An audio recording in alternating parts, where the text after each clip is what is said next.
Hello everyone. मेरा नाम महेश चंद्र है और हम इस लेक्चर में कवर करने वाले हैं जून 2019 का पूरा पेपर डिस्कस। ठीक है, जो जून 2019 में आया था पेपर वन, ठीक है ना, वो डिस्कस करेंगे। इससे पहले हमने इसके जो जून 2019 के थे, इसके हमने टीचिंग एप्टीट्यूड के क्वेश्चन सारे कवर कर लिए थे। आई होप आपने वो क्लास की होगी। अच्छा, उससे अब हम क्या करने वाले हैं कि पूरा पेपर ही डिस्कस करेंगे एक एक क्लास में, है ना। यानी कि एक पेपर को हम दो पार्ट में बांटेंगे और फर्स्ट पार्ट में हम क्या करेंगे, उसके 25 क्वेश्चन करेंगे, सेकंड पार्ट में उसके 25 क्वेश्चन करेंगे, ठीक है ना। और जितने भी मैथमेटिकल आए होंगे इनके, जैसे कि डेटा इंटरप्रिटेशन हो गया या आरसी हो गया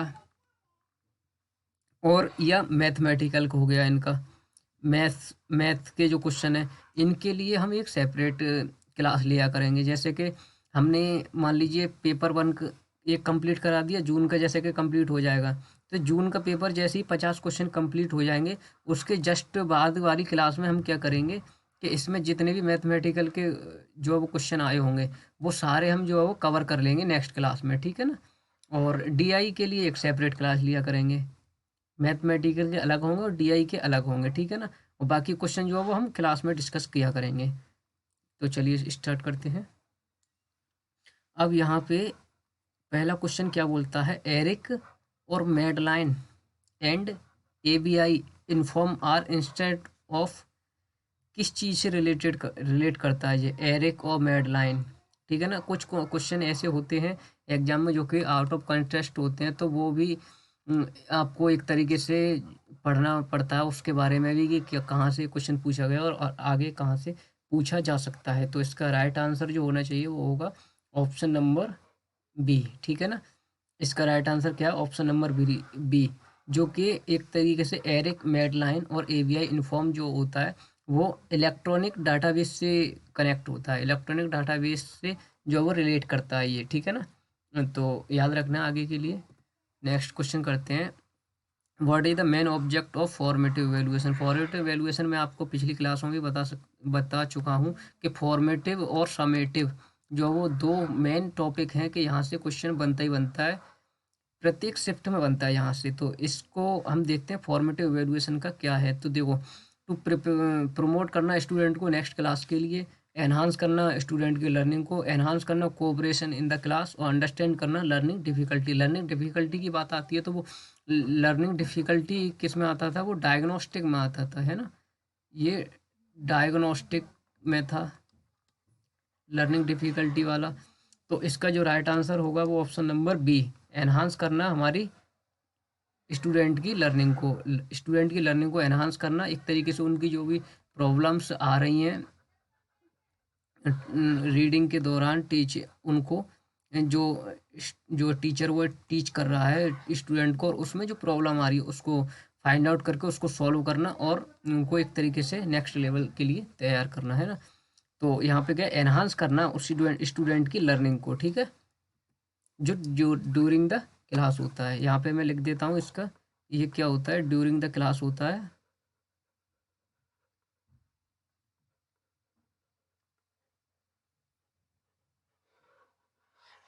ठीक है ना। उसके बाद थर्ड क्वेश्चन करते हैं हम। यहाँ पे थर्ड क्वेश्चन में क्या बोल रखा है कि student centric classroom meant for, student centric का क्या होता है। यहाँ पे भी दो मेथड होते हैं, एक तो होता है स्टूडेंट सेंट्रिक सेंटर्ड होता है और एक होता है टीचर सेंटर्ड, ठीक है ना। इसको भी हम दो नाम से देते हैं। यहाँ पे जो है वो इनडायरेक्ट मेथड होता है, ये इनडायरेक्ट मतलब स्टूडेंट जो खुद से सीखते हैं, ठीक है ना, ये इनडायरेक्ट होता है। और जो टीचर वाला होता है वो डायरेक्ट होता है कि यहाँ पे हमें डायरेक्शन दे रहा है टीचर के थ्रू हम सीखने की कोशिश कर रहे हैं यहाँ पे, ठीक है ना। डायरेक्ट मेथड होता है ये। तो यहाँ से हमसे क्या पूछा गया, स्टूडेंट सेंट्रिक कौन सा होता है, जिसको हम इनडायरेक्ट टीचिंग मेथड भी बोलते हैं, यानी खुद से जब हम सीखने की कोशिश करते हैं। तो यहाँ पे जैसे कि एड्रेसिंग द इंडिविजुअल डिफरेंसेस, उनके इंडिविजुअल डिफरेंसेस जो हैं वो उनको एड्रेस करना, उनको फाइंड आउट करना, रिड्यूस करना टीचर ओरिएंटेड लेक्चर को, रिकॉल करना प्रीवियस नॉलेज को और एंगेज करना एंटायर क्लास को। तो इसका राइट आंसर जो होना चाहिए वो होगा ऑप्शन नंबर वन, एड्रेस करना इंडिविजुअल डिफरेंसेस को, ठीक है ना, इंडिविजुअल डिफरेंसेस को एड्रेस करना। उसके बाद नेक्स्ट क्वेश्चन है हमारा 4th number, in which of the following research paradigm the focus on off concern is a interpreting reality in term of participant perspective की बात हुई है। तो यहाँ पे एक तरीके से ये मान के चलिए, ये इसको बोलते हैं क्वालिटेटिव मेथड, है ना, क्वालिटेटिव। पार्टिसिपेंट पर्सपेक्टिव की बात होती है क्वालिटेटिव के साथ साथ, इसको हम बोलते हैं पोस्ट पॉजिटिविज्म।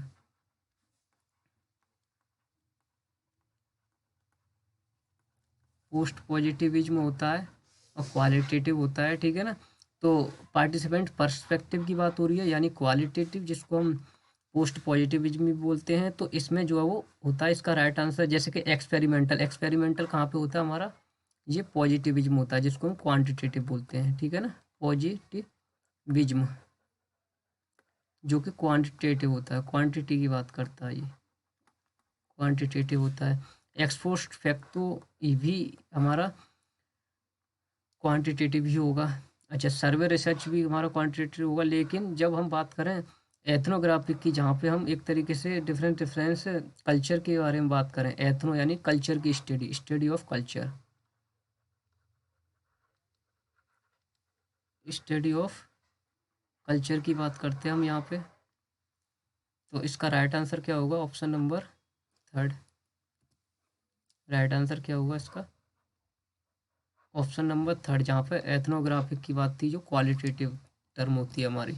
उसके बाद नेक्स्ट करते हैं, एक टीचर जो इंटेंट टू फाइंड आउट कर रहा है लर्निंग डिफ़िकल्टी को। जब लर्निंग डिफ़िकल्टी की बात हुई थी, हमने इससे नेक्स्ट पीछे हमने बताया था, जो लर्निंग डिफ़िकल्टी की बात हो रही थी प्रॉब्लम सॉल्विंग की, तो वो कौन सा था हमारा, डायग्नोस्टिक था। तो लर्निंग डिफ़िकल्टी जब हम फाइंड आउट करते हैं यहाँ पे, अच्छा देखो समेटिव मैंने बता दिया, एंड ऑफ द क्लास होता है आपको, एंड क्लास जो फीडबैक दिया जाता है। फॉर्मेटिव होता है वो ड्यूरिंग होता है, ठीक है। और परफॉर्मेंस, एक इंडिविजुअल की परफॉर्मेंस को जब हम जो है वो फाइंड आउट करने की कोशिश करते हैं। डायग्नोस्टिक में जो है वो लर्निंग डिफ़िकल्टी की बात करता है डायग्नोस्टिक, ठीक है ना। तो इसका राइट आंसर क्या हो जाएगा, option number 4, right answer option number 4। Next करते हैं question number 6, the following teacher aids, इसको हम मेथड भी बोलते हैं। Can be use a teacher in a classroom, जब क्लासरूम में टीचर जो वो टीचिंग मेथड को अप्लाई करता है, तो वहाँ पे लाइव इंस्ट्रक्शन की बात हो रही है। जब लाइव टीचिंग करा रहा है वहाँ पे, तो किस किस चीज़ का यूज़ कर सकता है। देखो ईमेल तो हो नहीं सकता, क्योंकि ईमेल को तो हम जो वो ईमेल करके छोड़ दिया, तो बाद में जो है वो कोई भी देखता है। स्काइप हो सकता है, क्योंकि वीडियो कॉल की बात हो रही है, तो फर्स्ट नहीं आना चाहिए, सेकंड आना चाहिए। देखो फर्स्ट यहाँ पे आ रहा है तो ये भी कट जाएगा, फर्स्ट यहाँ पे आ रहा है तो ये भी कट जाएगा। आई होप जो है वो इसमें से कट गया, बी आना चाहिए। बी देखो यहाँ पे नहीं आ रहा तो ये भी कट जाएगा, यहाँ पे बी यहाँ पे आना चाहिए। लाइव इंस्ट्रक्शन की इंटरेक्टिव डिवाइस की बात हो रही है, तो यहाँ पे जैसे कि स्काइप आ जाएगा, बी आ जाएगा। बी के साथ ऑनलाइन चैट भी आएगा, क्योंकि ऑनलाइन की बात हो रही है, और टेली कॉन्फ्रेंसिंग भी आएगा। फेसबुक और ब्लॉग जो होते हैं वो हम पोस्ट करके छोड़ देते हैं, बाद में जब टीचर स्टूडेंट या कोई भी हो, वो बंदा बाद में चेक करता है उसको। तो इसमें से राइट आंसर क्या हो जाएगा हमारा, B C D, option number इसका जो बी राइट आंसर हो जाएगा, है ना, जो ये वाला है सेकंड, बी सी और डी। नेक्स्ट करते हैं हम स्नोबॉल सैम्पलिंग, जो process of selecting a sample method. Snowball जो होता है वो एक तरीके से चेन बेस होता है, चेन बेस मेथड होता है, यानी कि एक से इंफॉर्मेशन दूसरी, दूसरी से रिलेट कर रही है तीसरी, और तीसरी से चौथी रिलेट कर रही है, यानी कि एक दूसरे से जो वो अटैच होते हैं ये। तो इसको हम क्या बोलेंगे, स्नोबॉल को बोलेंगे हम। स्नोबॉल को स्नोबॉल तो बोलेंगे नहीं, तो ये भी कट गया। कंप्यूटर प्रोग्राम भी नहीं, ग्रुप भी नहीं, तो इसमें हो गया नेटवर्क। एक तरीके से नेटवर्क चल रहा है हमारा, का फर्स्ट से सेकंड, सेकंड से थर्ड, और थर्ड से फोर्थ। तो इसका राइट आंसर क्या हो जाएगा हमारा, ऑप्शन नंबर फर्स्ट। स्नोबॉल क्या होता है, वो नेटवर्क होता है, ठीक है ना, यानी कि चेन बेस। अच्छा, रिसर्च डिजाइन की बात करें हम, that need to collect a factual information. Factual यानी कि फैक्चुअल इन्फॉर्मेशन, यानी कि राइट एज इट एज जैसी इन्फॉर्मेशन है, केवल उसी ऐसी ही इन्फॉर्मेशन को हम जो है वो फाइंड आउट कर रहे हैं on the continuous basis of classified. Continuous basis पे जब हम उनको क्लासीफाई करें, तो इसमें से कौन सा होगा, जैसे कि लॉन्गिट्यूडनल स्टडी होगा, प्री एंड पोस्ट डिजाइन होगा, क्रॉस सेक्शनल होगा और डुअल कंट्रोल स्टडी डिजाइन होगा। जब हम फैक्चुअल इन्फॉर्मेशन को कंटिन्यूस बेस पे, जैसे कि दो मेथड होते हैं हमारे यहाँ पे, एक लॉन्गिट्यूडनल और एक क्रॉस सेक्शनल। लॉन्गिट्यूडनल में क्या होता है कि हम वन वेरिएबल होता है और टाइम जो है वो डिफरेंस होता है। वन वेरिएबल टाइम डिफरेंस होता है। और अगर हम बात करें क्रॉस सेक्शनल की, तो यहाँ पे वन टाइम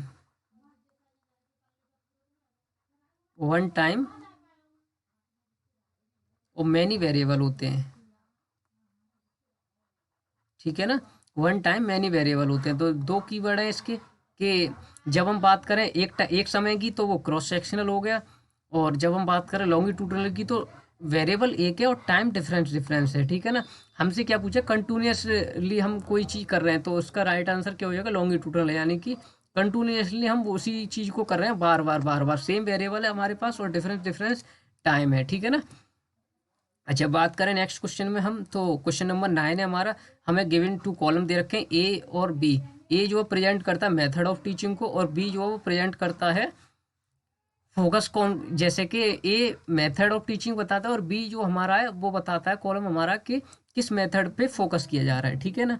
अब यहाँ पे देखो फोकस ऑन मेथड और मेथड ऑफ टीचिंग, ठीक है ना। अब जैसे कि देखो यहाँ पे कोलैबोरेटिव कौन सा होता है, ये दो होते हैं, एक कोलैबोरेटिव होता है और एक कोऑपरेटिव होता है। कोऑपरेटिव जब साथ साथ मिलकर करते हैं कोलैब कर, यानी कि इससे याद रखो चेस और क्रिकेट की एग्जांपल इसमें।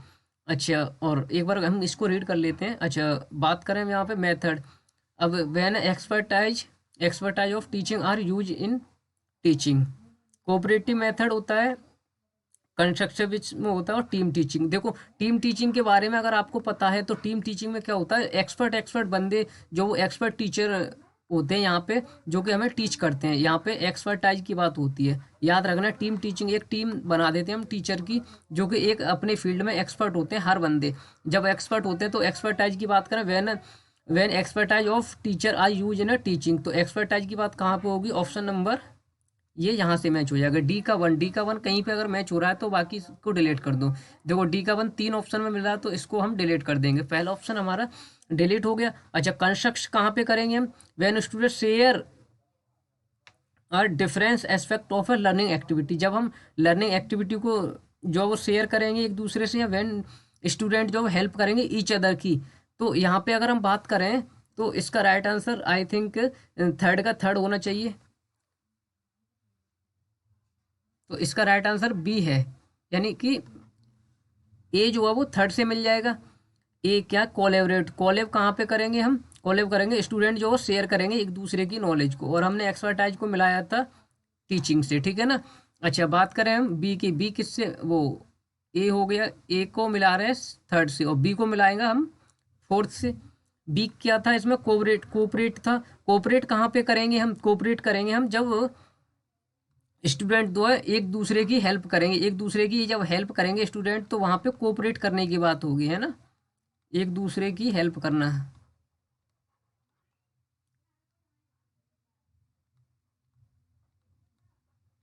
सहायता करना एक दूसरे की, या ना, या हम बोल सकते हैं इसको helping each other, help each other, ठीक है। तो ये हो गया। अब उसके बाद क्या है, सी सेकंड से मिल जाएगा। सी क्या, कंस्ट्रक्टिव मेथड जो होता है वो कंस्ट्रक्ट कहाँ पे करेंगे हम, जब हम एम्फसाइज करेंगे given student creator of knowledge. जब emphasize given of student as a create, जहाँ पे नॉलेज क्रिएट की जाएगी, तो कंस्ट्रक्ट करने की बात कहाँ पे होगी, जहाँ पे नॉलेज को क्रिएट करने की बात हो रही है, ठीक है ना। अब बचा हमारे पास लास्ट ऑप्शन, डी को वन से मिला देंगे। तो डी को तो हमने वन से मिला ही दिया था, तो इसका राइट आंसर क्या हो जाएगा, ऑप्शन नंबर बी। नेक्स्ट करते हैं क्वेश्चन नंबर 10।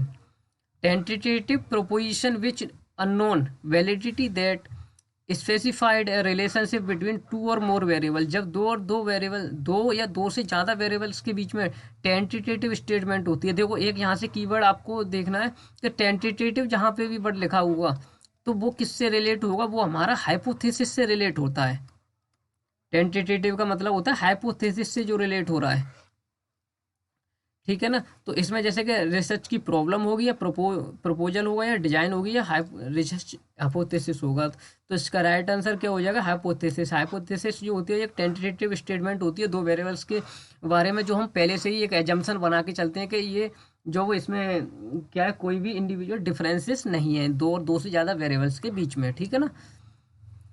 थर्ड पे अब देखो यहाँ से 11 से 15 तक हमें ये एक पैसे ही दे रखा है, और इसके बारे में हमें 5 क्वेश्चन दे रखे होंगे, 11 12 13 14 15 क्वेश्चन, और हमें ये पैराग्राफ जो पढ़ना होगा और इसमें से जो है वो हमें क्वेश्चन फाइंड आउट करने होंगे। ठीक है ना। तो इसको तो आप सेल्फ पहले ट्राई कीजिए, उसके बाद हम इसका एक सेपरेट लेक्चर बनाएंगे ओनली, उसमें केवल हम इसके 5 क्वेश्चन को ही डिस्कस करेंगे। यानी कि एक क्लास मान लीजिए डीआई की होगी हमारी, प्रत्येक पेपर से एक होगी हमारी डीआई की, और एक होगी हमारी आरसी की, और एक होगी हमारी मैथ की। ठीक है ना। इससे क्या होगा कि आपको जो वो अगर एक क्लास में हम कराएंगे तो हौच पौच हो जाएगा। तो इसलिए हम क्या कर रहे हैं कि डीआई को अलग करेंगे, आरसी को अलग करेंगे प्रत्येक पेपर से, और मैथ को अलग करेंगे, और फोर्थ जो चल रहा है हमारा वो एक तरीके से चल रहा है जो है रिमेनिंग क्वेश्चन जो रह गए ना, रिमेनिंग यूनिट को हम इसमें डिस्कस करेंगे।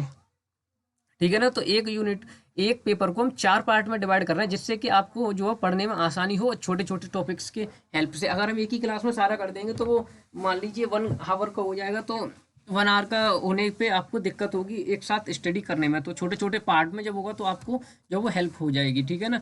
तो इसमें हम कितने क्वेश्चन स्किप करने वाले हैं, 11 से 15 तक। आप पहले ट्राई कीजिए, उसके बाद हम जब नेक्स्ट लेक्चर लाएंगे तो उसमें इसके 5 लेक्चर को जो है वो कवर करेंगे, और इसके आंसर मैंने यहाँ पे दे रखे हैं, आप जो खुद से चेक कर सकते हो। ठीक है। 15 तक थे। उसके बाद 16 क्वेश्चन करते हैं हम। यहाँ पे देखो ये क्या है, इन एक क्लास में 35 स्टूडेंट है। राजन, अब ये भी मैथमेटिकल का हो गया, तो इसको भी हम नेक्स्ट क्लास में डिस्कस करेंगे। ये क्वेश्चन क्या है, आप मैथमेटिकल की क्लास में हम कराएंगे इसको, और आप पहले से भी ट्राई कर सकते हो कि ये क्या जो है इसका आंसर होने वाला। और इसका आंसर मैंने आई थिंक दे भी रखा है मैंने, कि 10th का जो डिफरेंस आ रहा है। ठीक है ना।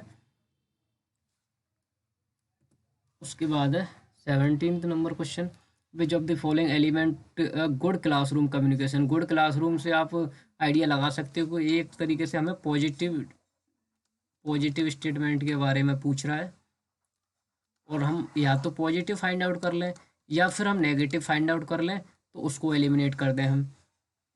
तो देखो, कंक्रीट कर्सिटी और फिलिब्रेटिंग, और ये फिक्शनलाइजेशन और कोहेरेंट।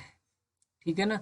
ये 4 दे रखा है हमें। तो या तो हम देखो कर्टसी होना चाहिए, कंक्रीट होना चाहिए, ए और बी होना चाहिए। ए और बी कहाँ पे, यहाँ पे नहीं है तो इसको काट दो, यहाँ पे नहीं है इसको काट दो, क्योंकि ये दोनों पॉजिटिव टर्म है।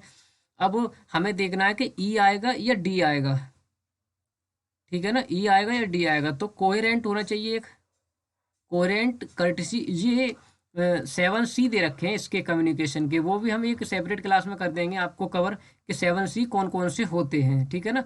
एक जैसे कि छोटी सी सीरीज चलाएंगे, उसमें क्या करेंगे हम, जैसे कि इसके 7C क्या होते हैं, और जैसे कि थ्योरी इसमें जो दे रखी है, टीचिंग में थ्योरी दे रखे, मॉडल दे रखे हैं, इनके लिए सेपरेट सेपरेट क्लास में हम करते जाएंगे। तो 7C भी मैं उसमें करा दूंगा, लेकिन यहाँ पे आपको याद रखना है कि जो 7C दे रखे हैं यहाँ पे। ठीक है ना।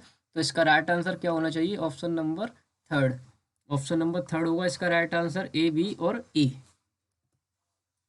क्वेश्चन नंबर 18 करते हैं। आइडेंटिफाई करनी है हमें minor term which of the syllogism. इसमें से हम माइनर टर्म्स फाइंड आउट करनी है। Some books are not identifying, all books are interesting, therefore इसका कंक्लूजन दे रखा है हमें कि some interesting things are not identifying. देखो जो हमें कंक्लूजन दे रखा है, कंक्लूजन में क्या होता है कि ये सम इंटरेस्टिंग थिंग्स, ये माइनर हो गई, क्योंकि माइनर पहले आता है हमेशा, और हमें कहाँ पे फाइंड आउट करना होगा, ये कंक्लूजन में देखना होगा कि माइनर पहले आता है और मेजर बाद में आता है।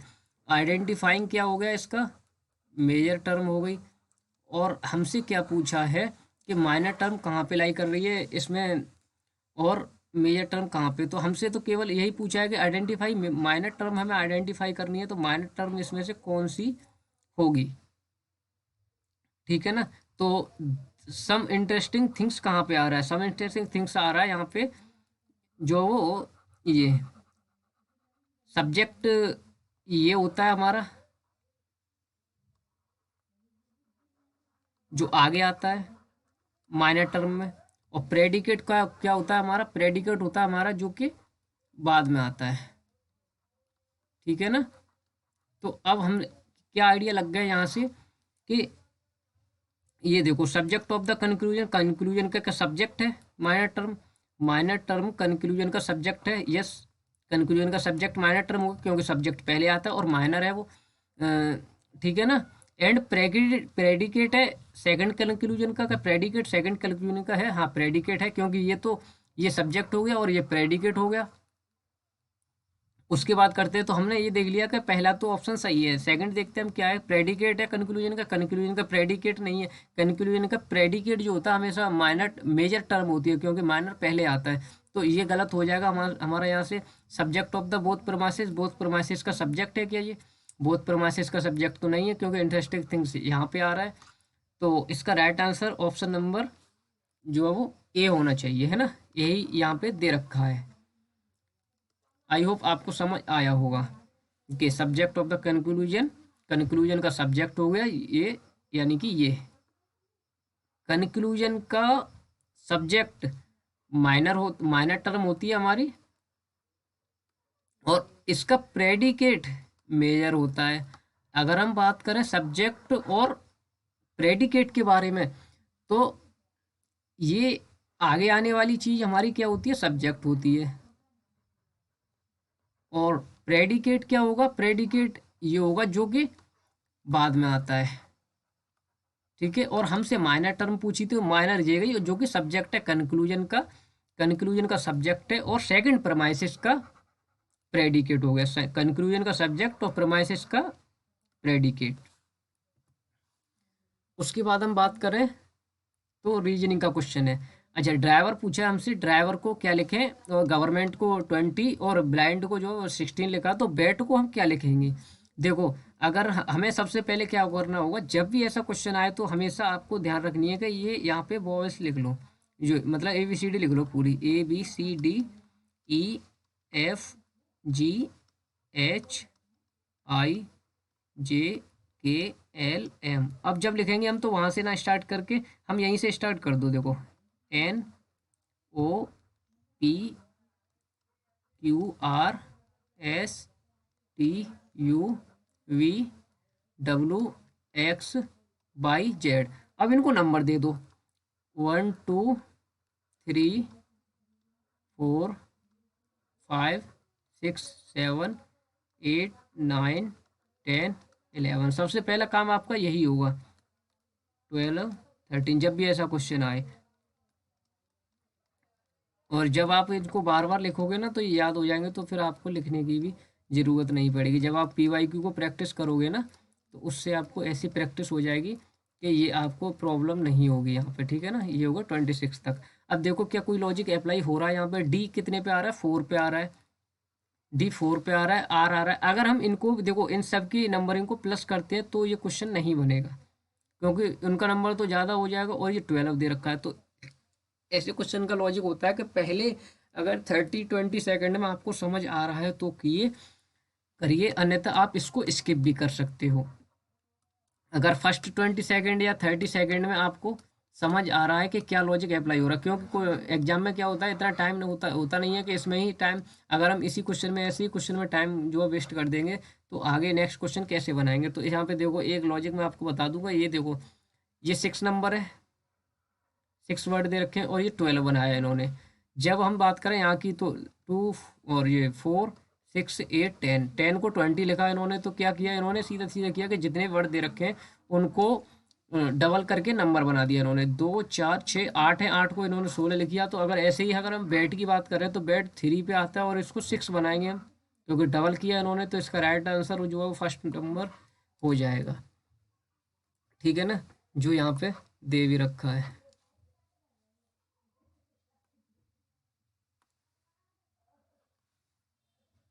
ठीक है। नेक्स्ट करते हैं, नॉन वर्बल कम्युनिकेशन पूछा है यहाँ पे। देखो मैं आपको बता दूं, एक तो होता है non verbal communication, non verbal होता है, और एक होता है वर्बल।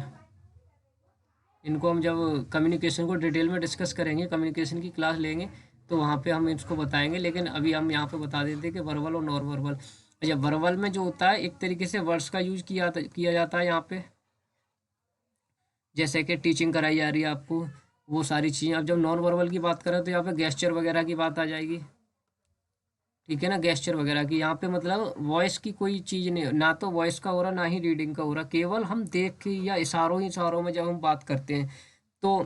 अच्छा, नॉन वर्बल को एक चीज़ और, ये वर्बल जो होता है वो स्ट्रक्चर होता है ना, को एक तरीके से स्ट्रक्चर्ड होता है, और ये अनस्ट्रक्चर होता है। ये भी बात आपको याद रखनी है। तो स्ट्रक्चर का मतलब क्या हो गया, वर्बल, और अनस्ट्रक्चर का मतलब क्या होगा, नॉन वर्बल। तो स्ट्रक्चर तो आएगा नहीं, क्योंकि हमसे पूछा नॉन वर्बल और मैकेनिकल और ऑर्गेनिक हो नहीं सकता इसका आंसर। तो इसका राइट आंसर जो है वो ऑप्शन नंबर थर्ड हो जाएगा, अनस्ट्रक्चर। नेक्स्ट करते हैं हम इसमें, the reasoning which would be helpful, कौन सी रीजनिंग जो वो हेल्पफुल होती है फाइंड आउट करना new knowledge of fact about the world. World के बारे में जब हम नए नए फैक्ट की बात करते हैं तो कौन सी चीज़ इसमें से जो है वो हमें अप्लाई करके नए नॉलेज को फाइंड आउट कर सकते हैं। जैसे कि न्यूटन का जो लॉ था, उन्होंने क्या किया था कि सेब जब पेड़ से गिरा था तो उन्होंने देखा कि ये नीचे ही क्यों गिरा, ये ऊपर ऊपर क्यों नहीं गया, ठीक है ना, ऊपर क्यों नहीं गया। तो जब हम नई नॉलेज को फाइंड आउट करने की बात करते हैं तो वो होती है इंडक्टिव, जो न्यूटन का लॉ था, ठीक है ना। ऐसे याद रखना आपको कि न्यूटन का लॉ जो है वो इंडक्टिव पे बेस्ड है ना। नई नॉलेज फाइंड आउट की उन्होंने, जो है वो एक तरीके से रिसर्च किया कि ये नीचे ही क्यों आया, ऊपर क्यों नहीं गया सेब, ठीक है। नई नॉलेज को जब हम फाइंड आउट करने की, अच्छा, जहाँ पे हमें एग्जांपल्स वगैरह दे रखी होती है तो वो डिडक्टिव होता है, जहाँ से हम एक तरीके से उस एग्जाम्पल बेस पे जब चलते हैं, एग्जाम्पल बेस पे आगे नॉलेज को जो है वो गेन करते हैं। लेकिन अगर बात करें बिल्कुल ही स्क्रैच से नई नॉलेज को फाइंड आउट कर, स्क्रैच से, तो हम बात करें तो उसमें इंडक्टिव आता है। क्वेश्चन नंबर 22 की बात करें हम यहाँ पे, देखो एक पर्सन जो है इनकर्ड करता है 10% लॉस को, ये भी हम मैथमेटिकल की क्लास में करते हैं। जो वो इनकर्ड किया 10% लॉस को किसी ने, और सेल कर दी उसने 1800 रुपये में। जब 1800 में सेल कर दी उन्होंने, जैसे कि 1800 में सेल की तो उसने 10% का लॉस हुआ उसको, तो ये 90% है, तो इसको पहले तो 100 पे लेके आओ। क्यों 100 पे लेके आना, क्योंकि 90 का लॉस हो गया, तो इसको 100 बना लो पहले तो। अच्छा, उसके बाद क्या बोला उन्होंने, at what price should watch sold 10% profit के लिए कितने पे बेचे। वैसे इसका फॉर्मूला आप ऐसे अप्लाई कर सकते हो कि 10% प्रॉफिट के लिए कितने पे बेचे, यानी कि 10% प्रॉफिट लेना हमें। तो सीधा सीधा मैं आपको मेथड बता दूं, इसके अकॉर्डिंग नहीं चलेंगे हम, केवल इसको 100 पे ले आओ। तो देखो 90 से 180 को काटो तो ये कितना होता है, 2 बार में गया, 9 दूनी 18, 2 बार में गया ये, ठीक है ना। तो ये कितना आ जाएगा हमारे पास, 2200 बचेगा, 2200 बचेगा। अब हमें क्या करना है, 10%, सॉरी 2200 क्यों, ये 2000 बचा ना, ये 2 यहाँ पे आ गया और इसका एक जीरो यहाँ पे बचा और 2 जीरो यहाँ पे बचे, तो ये जो है वो 2000 हो गया, ठीक है ना। 2000 हो गया। अब हमें क्या करना है, 10% प्रॉफिट अर्न करना है हमें इस पे। 10% प्रॉफिट के लिए सीधी सीधी बात है कि 2000 का 10% कितना होता है, 200। जब हम 2000 का 10%, यानी कि 2000 का अगर हम 10% प्लस कर लेंगे यहाँ पे, जो कि होता है हमारा 200, जब हम 200 को 2000 में प्लस कर लेंगे तो राइट आंसर क्या आ जाना चाहिए हमारा, 2200 रुपये में। अगर हम कोई चीज़ सेल करेंगे तब हमें 10% का वो जो वहाँ पे लॉस हुआ था ना, उसको कवर अप करने के बाद 10% प्रॉफिट पे हमारी गाड़ी आएगी, है ना। तो इसका राइट आंसर क्या हो जाएगा, 2200, जो कि ऑप्शन नंबर थर्ड इसका सही है। उसके बाद है, दो स्टेटमेंट दे रखी है हमें यहाँ पे, एक कम्युनिकेशन के लिसनर दे रखे हैं और उसके करेक्टरिस्टिक दे रखे हैं, जैसे कि नॉन लिसनर क्या होता है, और मार्जिनल लिसनर, एवेल्युएटिव लिसनर और एक्टिव लिसनर, ठीक है।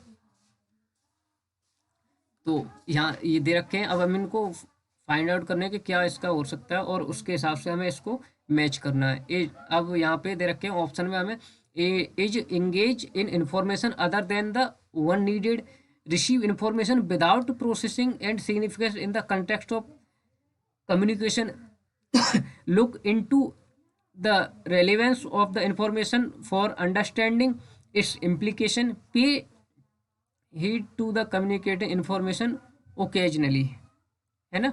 ओकेजनली की बात हो रही है। अच्छा, अगर हम बात करें, देखो हमें एक्टिव लिसनर की पता है, तो एक्टिव लिसनर क्या करेगा, इंफॉर्मेशन को रिसीव करेगा अपनी अकॉर्डिंग टू नीड के हिसाब से।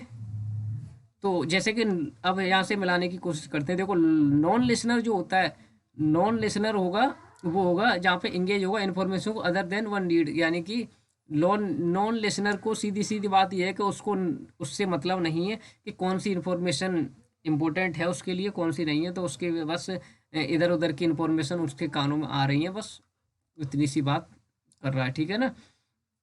अगर हम बात करें यहाँ पे बी, मार्जिनल जो है वो फोर्स से हो जाएगा, क्योंकि मार्जिनल लिसनर क्या होता है, पे need to communicate information occasionally. जो मार्जिनल लिसनर होते हैं वो ओकेजनली इन्फॉर्मेशन को जो है वो प्राप्त करते हैं। एवेलुएटर लिसनर की बात करें हम, तो एवेलुएटिव जो है वो एक तरीके से इन्फॉर्मेशन को रिसीव करते हैं without processing a significance context of the communication. इनको मतलब विदाउट प्रोसेसिंग के ही ये जो है वो एवेलुएट करते हैं इन्फॉर्मेशन को, ठीक है ना, सिग्निफिकेंशली। अगर हम बात करें एक्टिव लिसनर की, तो एक्टिव लिसनर कौन से होंगे, लोग होंगे, यानी कि लोग।